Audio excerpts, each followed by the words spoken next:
Industrial smoke rises over Birmingham. Factories roar from dawn to night. Workers flood narrow streets, boots on wet cobblestone. Children carry coal, women sew for pennies. This was not a city of opportunity, it was a city of survival.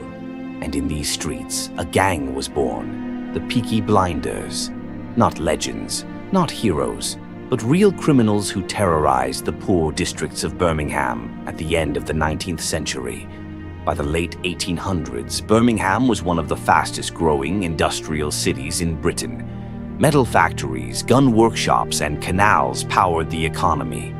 But wealth stayed with factory owners. Workers lived packed into tiny brick houses. Crime became a way out. Street gangs formed in districts like Small Heath and Cheapside. Teenagers carried knives, belts, and iron bars. They fought for territory, betting shops, and respect. And among them, one group stood out: the Peaky Blinders. The real Peaky Blinders were young men, mostly between 16 and 25 years old. They dressed sharply to show status: long coats, silk scarves, and flat caps. Some hid blades inside their caps, giving rise to their name. They robbed, intimidated shopkeepers, and controlled illegal gambling. They targeted workers, not the rich. Police reports describe brutal beatings and street ambushes. They were feared in pubs and markets across Birmingham. But they were never a powerful empire. They were a violent street gang trying to survive in a harsh world. Life for the working class was relentless. 14-hour shifts, dangerous machines. Little pay. Many children worked instead of studying.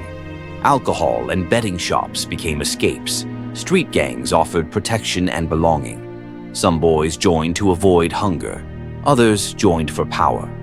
But violence always followed.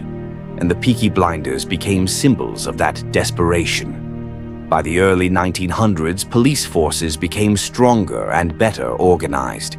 Courts imposed harsher sentences. New gangs replaced the old ones. Many Peaky Blinders were arrested, wounded, or forced into factory work. Their power faded quietly, not with one battle, but with time, poverty, and law enforcement. They disappeared into history. The Peaky Blinders were not masterminds of crime. They were products of industrial hardship, of overcrowded streets and broken opportunity. Their story reminds us that crime often grows where hope disappears. And behind every legend, there is a harsher truth.